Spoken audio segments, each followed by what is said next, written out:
Eh, yung 8,000 sahod mo, Lagi mo tinitingnan yung ugali ko.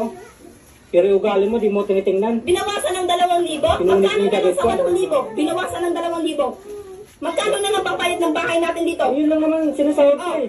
Bakit? Pagdating mo Pinunit rito, lang sa auto hanggang sa sa ngayon, Hindi naman, 8,000 lang hindi naman pare. kasi yan teacher eh. Hindi naman abogado yan. Hindi naman polis yung trabaho ko para malaki na sa'yo.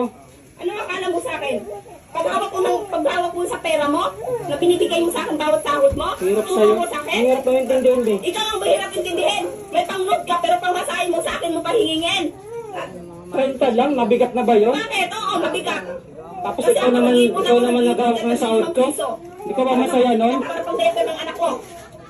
Grabe ka pinunit mong painamit ko. Talaga, ulitin ko yan.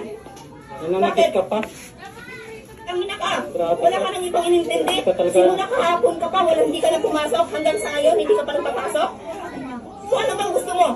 Grabe ka. Tapos sabihin mo sa akin, nakaluwang pa ako? Napaka sa lista mo. Ha? Alam mo, hanapin pa talaga nila Nakalabang kung pa ako? nasan yun. Anong paglalangan na namin mag-iina sa'yo? Pasmado? Hindi ka ba nahiya? Sumadong ka naman ako ng sahod ko. Dapat marunong ka Pinagmamayabang mag-control. mo kasi lagi yung sahod mo. Bakit? Bawat sahod mo, tutubo yan sa akin? Ha? Alam mo, sinusugod pa talaga nila. Sumahod ka ng Hindi mo pala 29. pa ng ano, ng Pamatala mataas ka ko. rin ng...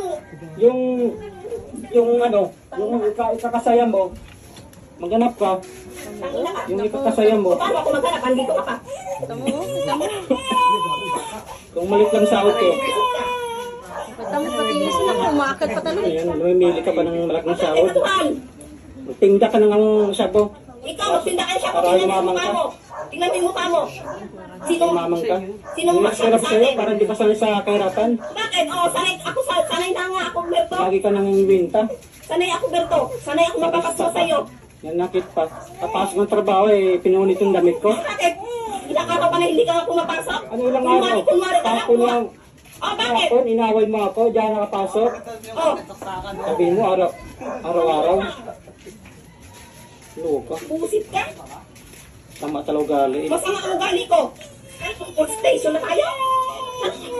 Pinaalam talaga Okay, nila. kapampapak pa ulit. Hindi ako matatakot sa iyo. Ba, wag mo akong takutin. Bakit na? Wag mong takutin yung matagal ng pagsahod mo sa akin hanggang ngayon. Bukin yun. Yun pa rin ang sahod mo. Sabi kami. Tutubo ba yung sa akin? Yung 8,000 sahod mo? Lagi mo tinitingnan yung ugali ko. Pero yung ugali mo, di mo tinitingnan. Binawasan ng 2,000? Pinunit Magkano mo yung na lang dagit sa ko. 8,000? Binawasan ng 2,000. Magkano na lang pampayad ng bahay natin dito? Ayun lang naman sinasahod ko eh. Bakit? Pagdating mo Pinunit rito, lang sa auto sa hanggang Hindi naman, 8,000 lang hindi naman pare. kasi yan teacher eh. Hindi naman abogado yan. Hindi naman polis yung trabaho ko para malaki na sa'yo. Ano akala mo sa akin? Paghawak mo sa pera mo, na binibigay mo sa akin bawat sahod mo, Hirap.